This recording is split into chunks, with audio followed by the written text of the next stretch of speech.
So the doctors are going to strike again. There's a misconception over junior doctors, which the media doesn't seem to want to dispel. Junior doctors, it's sometimes said, is a demeaning name. It's just a traditional name. All sorts of medical roles have archaic names. But a junior doctor just means a doctor who's part of that pathway to be a consultant, a registrar, or a GP. There's nothing demeaning about junior. There's nothing that demeaning about their salaries.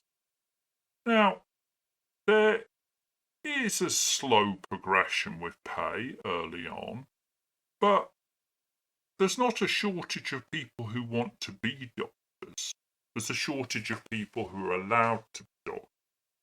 If we are to genuinely open up the pay grades and increase the pay, even remotely the levels that are being asked for, we have to have a credible discussion about what's wrong with British healthcare, because a lot of it is rooted in the doctor.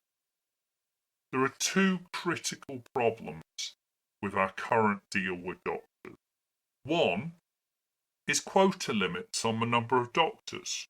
So we always say, well, we have to bring in foreign doctors because we've got people to treat.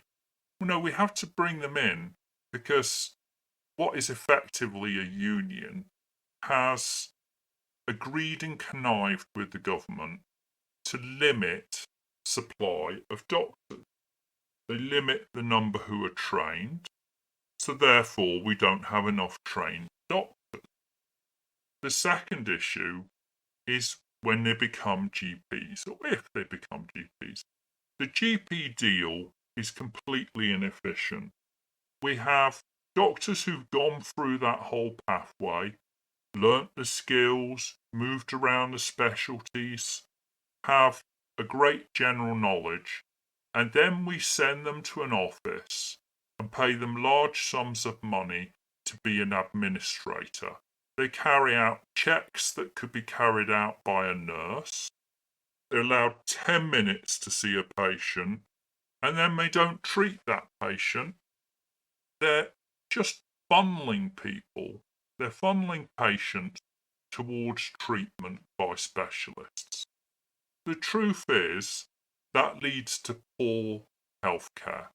Anyone who, take off the medical hat, you've been to a doctor, you go to the GP, you struggle to get an appointment, you have to be on at between 8:30 and 8:31 in the morning, then you get through and you get an appointment. You go to see the doctor. The doctor will only discuss one issue, even if they're linked. And then, bang, that's it. Your 10 minutes are done, off you go. Whereas people in one surgery will get fantastic regular health checks. Patients in another surgery won't hear anything from year to year. I had a GP who, the only time I heard from them in 3 years was when they texted me at Christmas to say, don't call us over Christmas, we're going to be busy. Well, don't believe for a second that that doctor is poor and struggling to survive. So I do think there is room to increase the pay of doctors, to allow a quicker ramp up. But it needs a restructuring, not just a add X%, and certainly not the X they have in mind. And it has to come in conjunction with a change in the way the system works. We need to have the ability to train all the doctors who reach the suitable standard without reducing that standard. We have to have a GP service which is fit for use. And we have to allow more AI, because AI is actually very suited to medicine.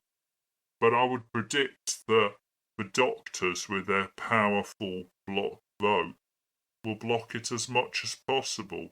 When you lose your job to a computer, the doctor will still be around, getting their pay packet.